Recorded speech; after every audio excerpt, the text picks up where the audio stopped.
Europe 1, 10h, 11h30 tous les jours avec Thomas Hill et votre invité ce matin, Thomas. Oui. Je reçois ce matin la youtubeuse animatrice d'M6 aussi, Juju Fitcat, l'une des 12 candidates de la nouvelle saison de Danse avec les stars, qui commence vendredi sur TF1. Je disais tout à l'heure que personnellement, je serais bien incapable de faire une émission comme ça. Est-ce que vous, c'était un rêve? Est-ce que vous y pensiez depuis quelques années déjà? C'est mon rêve depuis que j'ai 15-16 ans. Moi, j'ai regardé vraiment... 15-16 ans? Ouais, j'en ai 30, bientôt 31. Et en fait, je regarde vraiment cette émission depuis les débuts qu'elle a commencé en télé. Donc en 2011, c'était en février. Je fêtais tout juste mes 16 ans, justement. Et je me souviens de la victoire de Matt Pokora avec Katrina à l'époque. Et vraiment, quand je vois cette émission pour la première fois à la télé, je me dis, mais... waouh, c'est incroyable. Je refuse parfois des soirées le samedi soir avec mes amis parce que je préfère regarder l'émission toute seule chez moi plutôt que de sortir avec mes potes. Mais ça veut dire que vous avez demandé à TF1 vous-même? Non, j'ai pas demandé, c'est eux qui m'ont proposé les castings. Mais parce que je pense qu'ils m'ont entendu beaucoup en parler. Il faut être honnête, j'ai beaucoup parlé dans les médias de Danser avec les stars parce que, en fait, je pense qu'il faut manifester ce qu'on veut faire dans la vie. Les petits appels du pied, bien sûr. Voilà, donc j'ai manifesté le fait que j'avais très envie de le faire parce que oui, c'est une émission que je trouve très belle, qui est challengeante et en fait, voilà, je me dis, moi, à la base, j'aurais dû faire un métier. J'étais vouée plutôt à devenir chercheuse en laboratoire parce que j'ai fait une licence en biochimie, puis après, j'ai démarré un master. Donc, j'étais dans un milieu très scientifique. J'étais passionnée par mes études et je me voyais vraiment aller au bout de tout ça. Et la vie a décidé que je fasse un métier très différent, finalement, de ce à quoi j'étais destinée.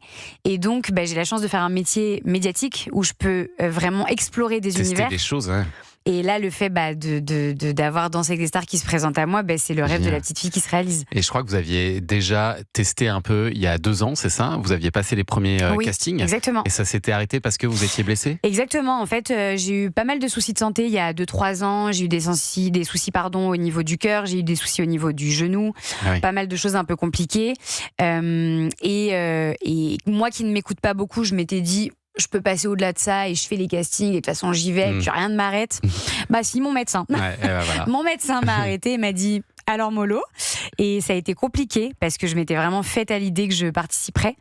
Mais voilà, je pense que les choses se représentent au bon moment et là c'est la bonne. Cette fois-ci, vous serez avec Jordan Mouirac, ce sera votre partenaire de danse. Il a remporté la dernière saison quand même avec Lenny, donc grosse pression. Candidat sérieux. Est-ce que vous avez votre mot à dire d'ailleurs sur ce danseur, sur le choix du danseur qui vous accompagne pendant ces semaines? Non, pour le coup, on a le droit d'émettre des envies et de dire à la prod que, par exemple, il y a tel danseur.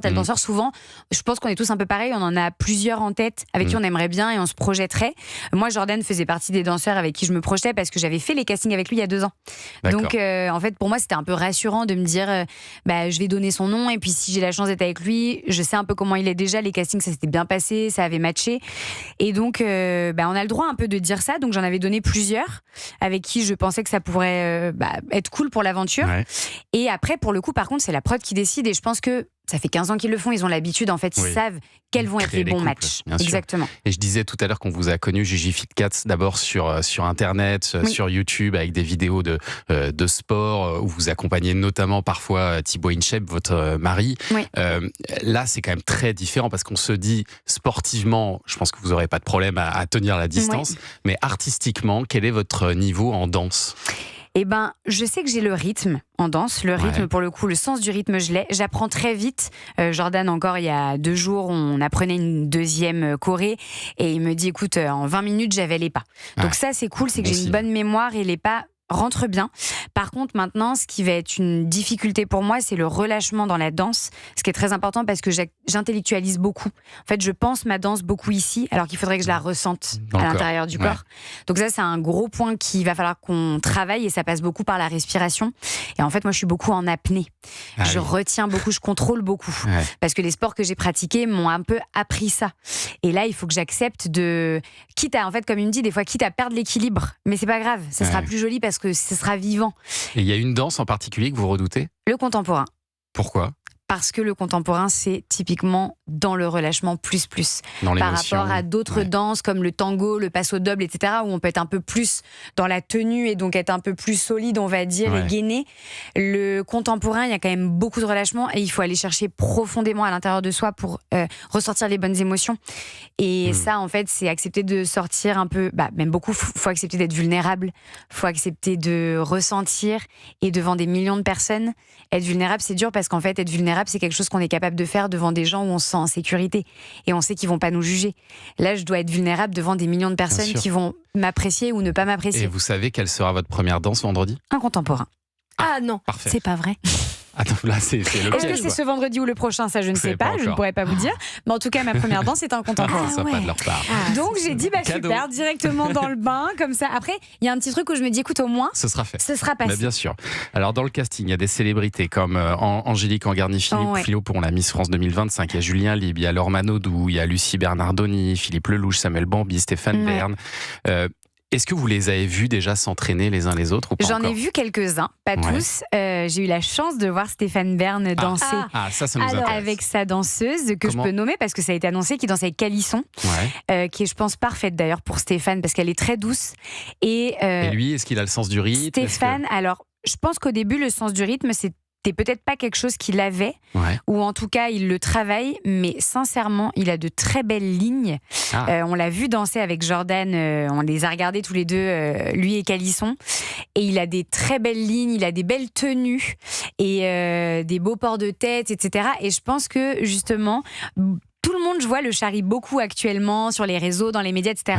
Et moi, je pense qu'il va fermer pas mal de clapets, si je peux être polie. Donc il partira pas tout de suite, à votre avis ? Non, moi, je pense que Stéphane, il peut nous surprendre et qu'il peut avancer dans la compétition. Alors, je lui souhaite. Il y a une autre personnalité sur laquelle on s'interroge, c'est notre ami, collègue, qui est à l'étage du dessus, qui présente la matinale d'RFM, de 6h à 9h, Philippe Lelouch. Qu'est-ce que ça donne ? Parce que quand il est venu nous voir ici, il appréhendait beaucoup Danse avec les stars. Alors, Philippe, moi, je ne l'ai pas vu danser. Je ne l'ai pas vu, par contre, je l'ai entendu au déjeuner parler. Et effectivement, il avait l'air de dire que c'était très compliqué. Il y a une inquiétude. Les échos étaient plutôt du style waouh, là c'est pas évident et je pars vraiment de très loin. Après, je pense que voilà, il est là pour passer un bon moment, pour faire plaisir aussi à ses filles, de ce que j'ai compris. Il avait envie de montrer à ses filles qu'il était capable de se challenger là-dessus.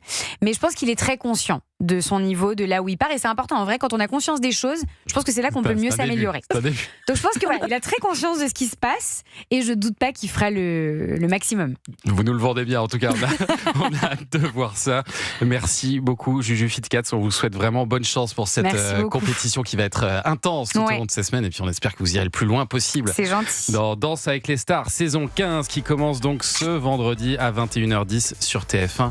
Vous filez en répète là ? Exactement. Là, je déjeune un truc et je file en répète. Allez, c'est parti. Bon Merci courage. beaucoup. Merci beaucoup. Et Culture Média continue dans un instant après les infos de 10h30 sur Europe 1 avec vos invités Culture Thomas Hill. Bah oui, avec d'abord l'excellente Valérie Bonneton qui est accompagnée d'Hakim Isker pour une série vraiment bouleversante, l'affaire Laura Stern.